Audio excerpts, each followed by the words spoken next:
2M Matematika menyenangkan. Hai anak-anak hebat, di video kali ini kita akan belajar mengenai statistika. Statistika itu adalah ilmu yang mempelajari bagaimana cara merencanakan, mengumpulkan, menganalisis, lalu menginterpretasikan dan akhirnya mempresentasikan data. Atau singkatnya, statistika itu adalah ilmu yang berkaitan dengan data. Statistika ini juga dipelajari di SMP, bedanya adalah dalam datanya.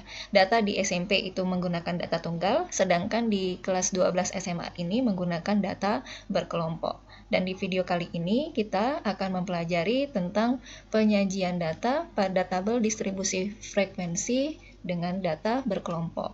Sebelum kita mempelajari bagaimana cara menyusunnya, kita lihat dulu perbedaan tabel distribusi frekuensi data tunggal dan juga tabel distribusi frekuensi data kelompok. Kalau dia data tunggal, ini mewakili dirinya sendiri. Sedangkan untuk yang data kelompok, dia mewakili kelompok tertentu. Yang akan kita pelajari adalah bagaimana cara mengelompokkan data ini. Ini ada aturannya. Misalnya, ada data yang tersebar seperti ini. Ini datanya hasil pengukuran lembar kain, ketelitian sampai dengan sentimeter terdekat. Langkah-langkah untuk menyusunnya, yang pertama kita menentukan jangkauan terlebih dahulu, dilambangkan dengan J, lalu Xmax dikurangi dengan Xmin. Xmax ini adalah data yang paling besar, Xmin ini adalah data yang paling kecil. Yang paling besar 74, dikurangi dengan yang paling kecil 43, jadi jangkauannya 31. Lalu kita menentukan banyaknya kelas, dilambangkan dengan K kecil.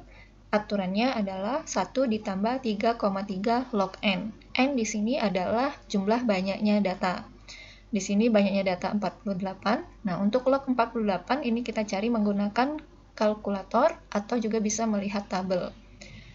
Log 48 hasilnya ini kita kalikan dengan 3,3 lalu ditambah 1. Hasilnya 6,548 lalu kita bulatkan ke atas. Jadi hasilnya K sama dengan 7.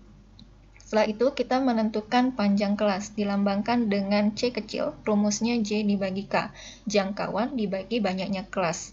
Jangkauannya 31 dibagi dengan banyaknya kelas itu 7.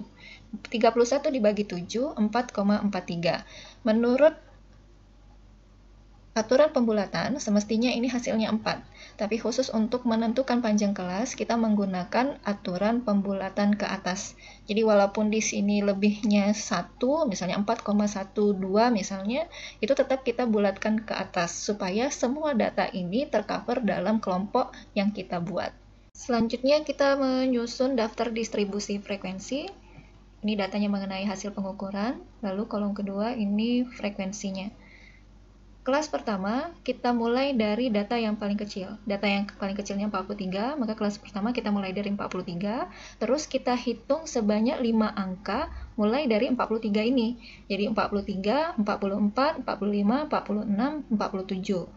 Karena kelas pertama ini terakhirnya 47, maka kelas kedua itu mulainya dari 48. Sama, kita hitung juga sebanyak 5 angka dari 48. Jadi 48, 49, 50, 51, 52.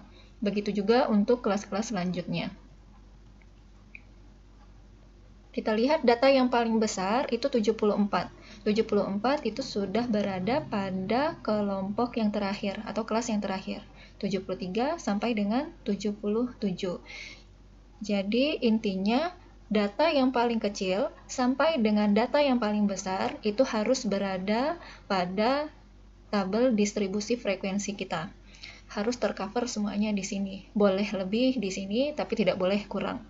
Lalu kita lihat banyaknya kelas, itu kan 7. Kita hitung di sini. 1, 2, 3, 4, 5, 6, 7.